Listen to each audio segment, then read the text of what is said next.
Good evening, everyone.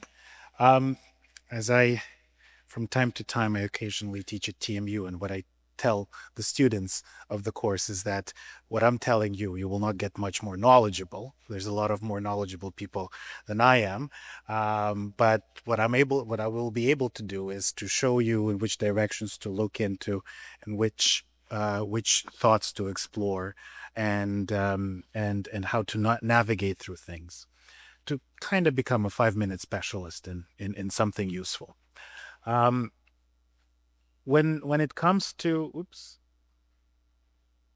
when it comes to securing funding and writing grants, um, there's no, I wouldn't say that there is, a one-stop shop or a solution that works for a formula that works for absolutely everyone.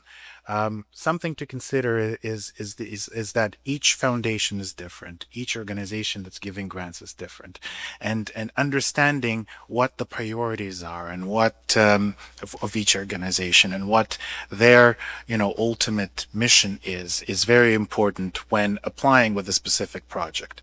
For instance, if an organization is focusing, let's say, on humanitarian issues, and you're applying with, let's say, a military project, probably, that's not the best organization. There's maybe another organization that's able to support a project that you're looking at. Or let's say if you're an arts organization, you won't be applying to an arts organization to help you with a humanitarian project. So keeping things like this in mind when selecting an organization to apply to is very important. Hence, here we are talking about this. So um, there's many different ways of how you can secure funding. Writing grants is not the only one. For instance, we at CUF, right, we have a grant intake season.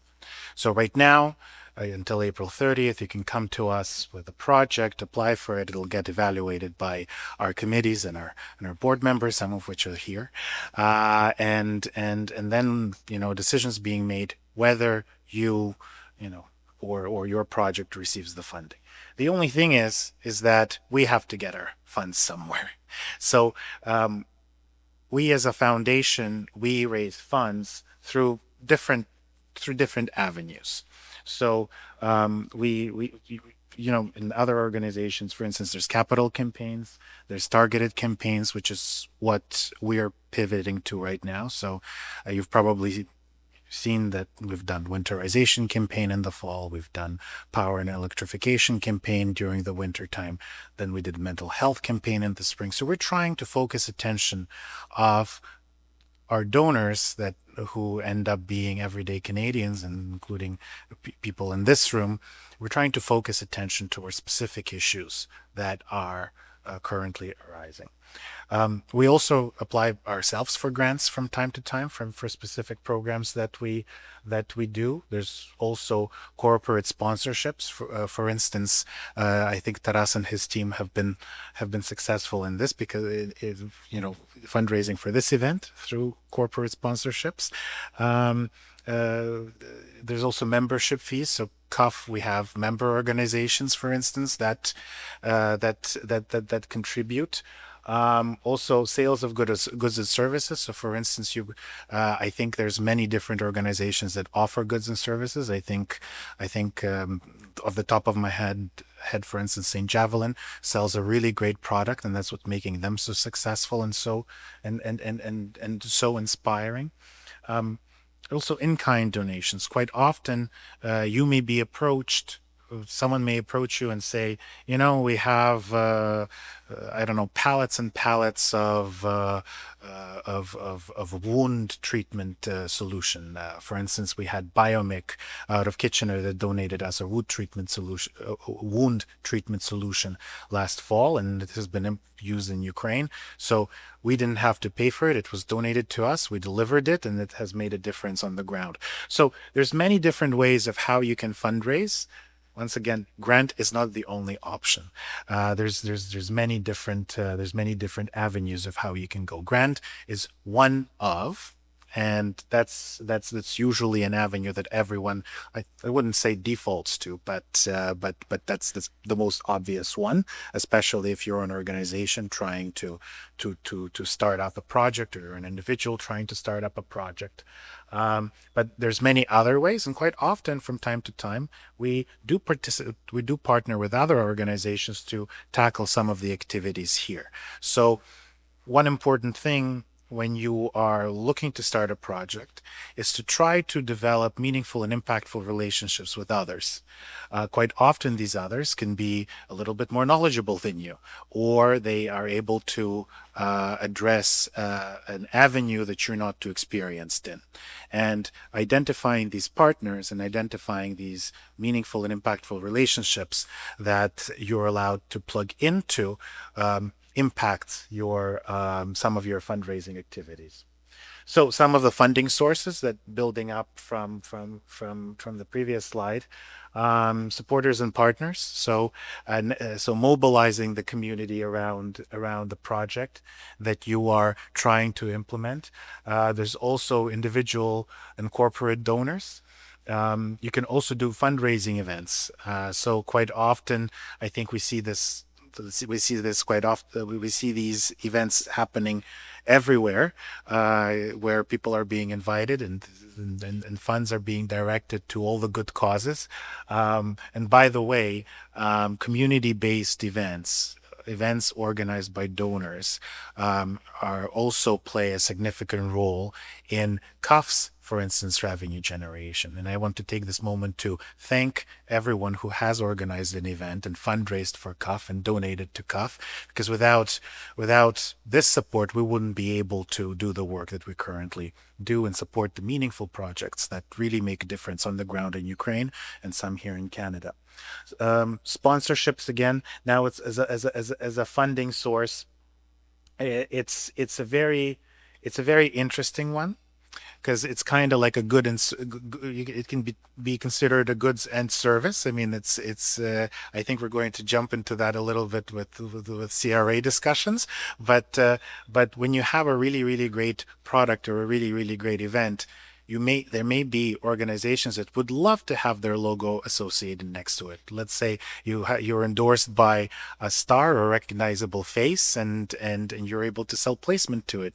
And this is coming from my for-profit background, because up until 9 months ago I was in for-profit entertainment. So sponsorships was one of the interesting avenues of revenue generation, but it's still applicable in the non-for-profit sector, and there's a lot of really great stuff that you can do there. In-kind donations and memberships also can either, as in the previous side, be a type of fundraising, but also a funding source. So it can be a reoccurring thing that keeps going. I think when it comes to corporate donations and sponsorships, there's a little bit of a cross reference, because sometimes, for instance, what you could also look at, if you have a star program, for instance, that you're trying to develop, and you're looking for a big brand. There's room for a big donor to fund a significant portion of it. You have an opportunity to give naming rights to the program to an organization that's willing to put up the big check in order for you to be successful in your program. So they're obtaining funds online. I think quite often I think online advertising is online ways of obtaining funds could be a little bit of a turnoff for some people.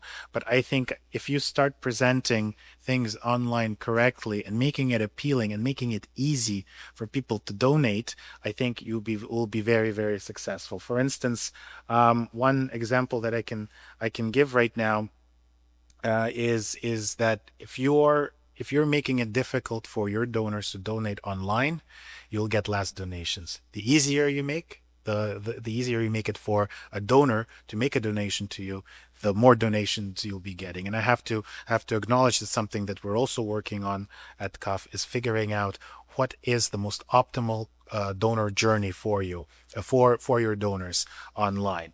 So currently, we like at CUF, we a way of, for instance, for us to fundraise, we do a lot of digital advertising. When we have a focused campaign and you use Facebook or Instagram, you probably will be targeted by our ads because you're probably interested in something that we're offering, or you're interested in Ukraine as a whole. I have to say, we've been quite successful with digital advertising over the last 9 months, and it has been a significant portion of our totals that we've ended up generating. Email, quite often people think that email is dead. It's not dead. I have to say, the more, if you continue developing your donor base and you continuing to develop your email list, it will perform. For instance, you can evaluate success via different ways. You can evaluate it via open rates, which is a good thing when people open up your email and read about it, but also the click throughs and the donations that it generates. I have to say, once again, thank you to our donors at CAF. We are quite successful in the content that we're pumping out through eBlasts and the stories that we tell through eBlasts. And it does generate also a healthy amount of donations for us to sustain and fulfill the grants with which people apply to us for. The website is also very important. It's an opportunity for you to educate others about what you do, and quite often, I have to say that's an opportunity to convince a donor who's interested in you that this is the place to make the biggest impact. Crowdfunding kind of is also a great motivator. I mean, we probably have all at a certain point have participated in a crowdfunding platform. I think we see these things all the time. They're also great. It's also a great source, especially if you have a very appealing story, which we'll go into in a little bit later. Also, peer to peer. Quite often, you don't have to go from time to, like, depending on the size of your project. You don't have to always go and blast out this opportunity to the world. Sometimes it's the matter of talking to the right people in your circle who will also get inspired and motivated by an idea that you have. Um, Offline. So offline is also a very interesting one. I have to say, direct mail works. I've actually tested it on myself. I received a letter from one of the charities here in Canada that had a very compelling story. It was very personable, motivated me to donate. It works. Fundraising events, face to face, phone solicitation, having the personal touch is very, very, very important. I think nothing replaces a personal and a real life conversation with a Zoom. Although Zoom is a really great and online is a very great platform, in-person events and things offline also motivate donors to donate.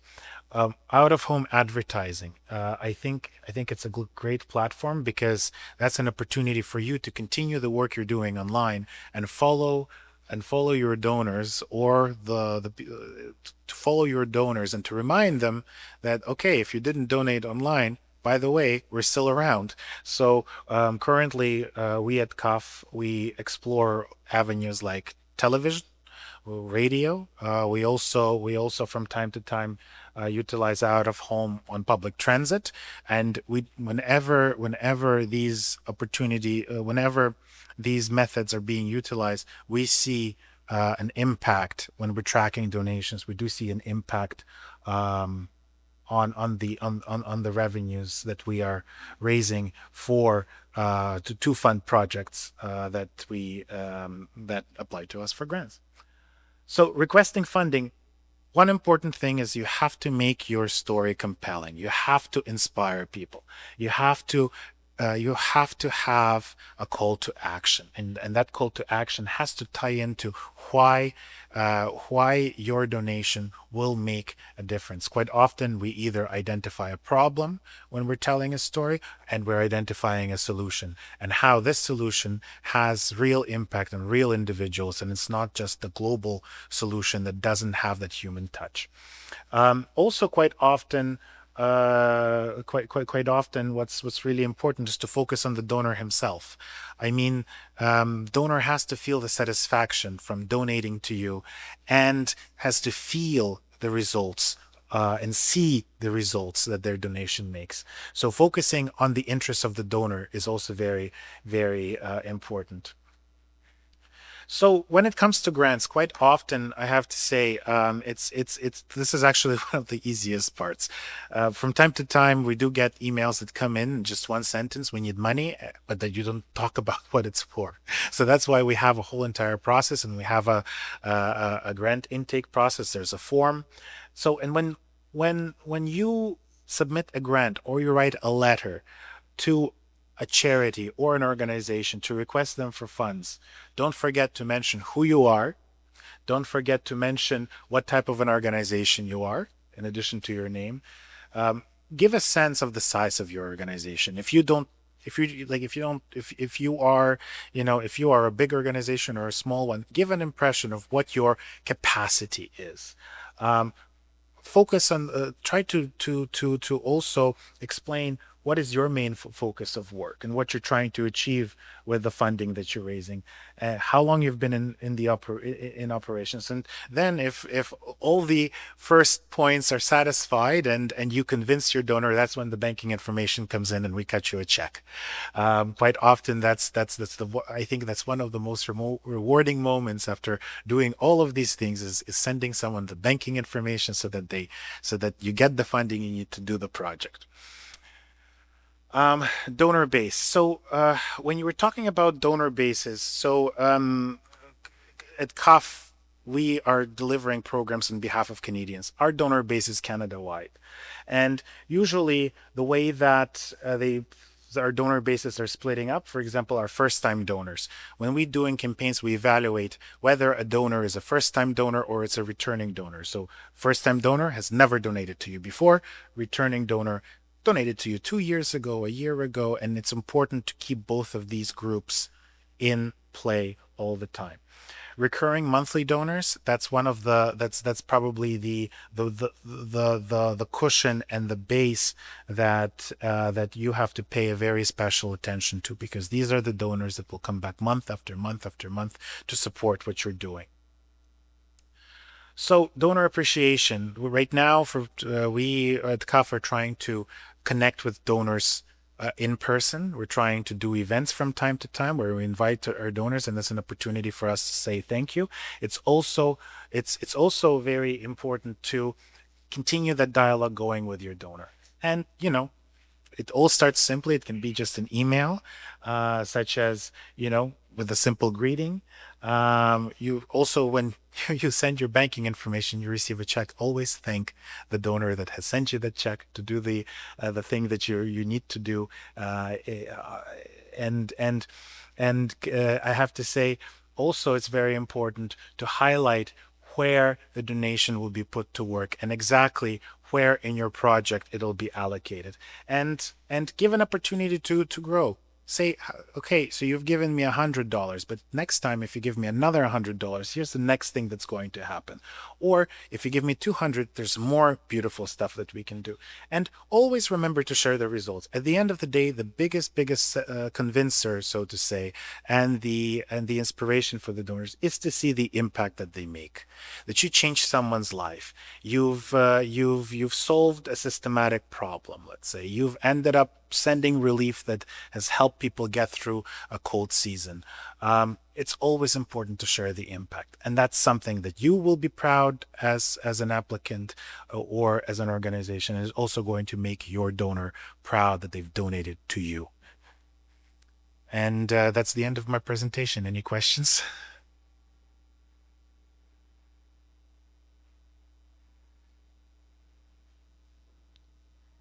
Yeah. It's available online. It's I think it's 2 3 pages. It, it includes all the information that I listed on one of the slides. There's also an opportunity for you to write a description of your project, explain what you're trying to achieve, identifying the issue, identifying the process, identifying the solution. Also, our application includes a budget. The budget is one of the most important things of the entire application because budgets can really sing. They really paint the full picture. So our application includes all of these usual things that you'll see. One important thing that I want to highlight again is that when you're applying for funding through any organization, make sure that the project you're submitting actually falls within their mission. Because from time to time, for instance, we at CAF get projects very, very, very well written, but it doesn't fall within our mandate. And it's very, very sad to see to say no to projects like that. Okay, okay. Since you mentioned the word mandate, can you give us your mandate? Exactly what is your mandate? Our mandate is to deliver humanitarian aid to Ukraine. We do that through humanitarian projects, we do it through civil society projects, and we do it through cultural and educational projects. Okay. The other thing is the budget. Um, what exactly are you looking for when you say that you want to see a budget? Well, uh, so if you're coming to CUF and you're asking for $100, Yes. we need to understand where that $100 is going.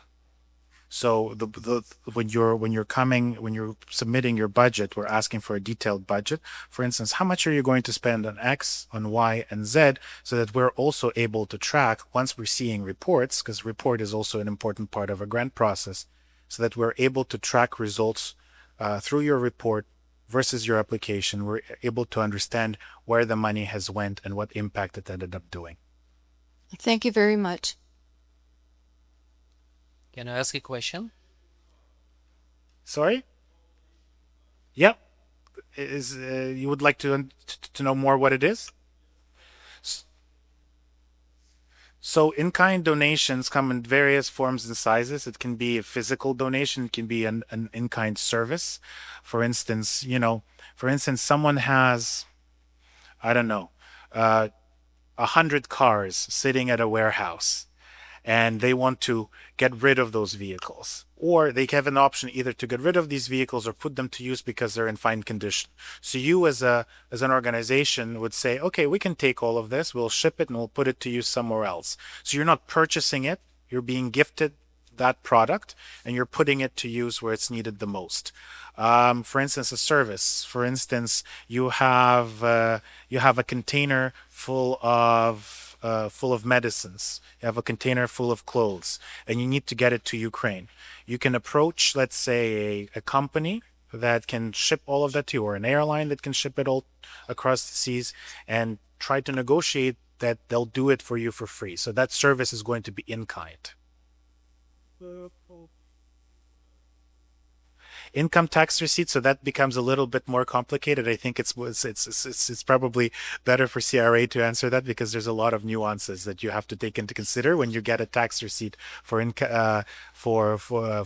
it comes to in-kind donations and tax receipts. Well, there is a presenter from CRA. Yep. How are donations from, thank you. How would donations from endowment funds be treated from the organization perspective as well as from a tax perspective? So, so endowment, for instance, are you talking about an endowment of the organization in question, or you're talking, for instance, you have an endowment and you want the income from that endowment to be donated to another organization? So, for instance, I have to say, endowment is an important base for any organizations, and I think we have experienced in various communities and various organizations establishing endowment funds. So the endowment fund is, I think, is for many organizations is a base to to sustain itself and to offer the programs at the minimum, right? I think quite often it's very easy to get too dependent on your endowment because you're just waiting for the income from the endowment to do programs. So that shouldn't be an excuse to actively fundraise and to expand. When it comes to taxes, once again, there's going to be a CRA specialist here talking about endowments and all of the tax benefits around that.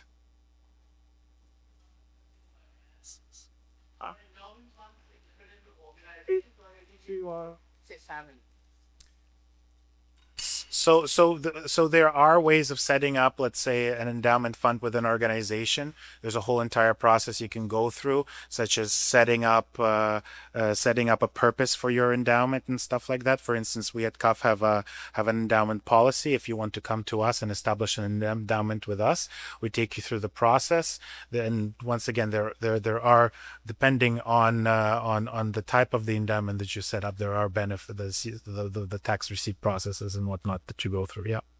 Yeah. Question. Thank you so much for your presentation. It's very insightful. So I would like to hear your point of view regarding finding the grants or maybe some kind of donations to publish a book. It's environmental protection, and you're already prepared a book. Just we want to just publish it. And what I did, I just used second type of donors, just email. I sent it to big companies here, Toronto in Canada. I don't want to say that was super successful. Maybe you can share your insights or point of view how to make these donations more maybe efficient and how to find resources to publish the book. Yeah. I think email works when people know you. For instance, the reason, for example, CUF's email list performs, and when it comes to recruiting donors and motivating donations, people know you. So what I found it's quite often when you email people and ask them for assistance for your project, I think having that face-to-face opportunity is very, very important. When it comes to applying for grants, there are opportunities. There's various organizations that can help that specialize in book publishing. I think at CUF, depending on what type of publishing it is, there were projects that were impactful and important that focused around translations and publishing. But once again, depending on what the specialization and the mission of the organization is, they will be able to help you. But doing follow-ups, by the way, and offering people to meet for a coffee always plays a role when you're writing an email and doing a blind call. Okay, thank you.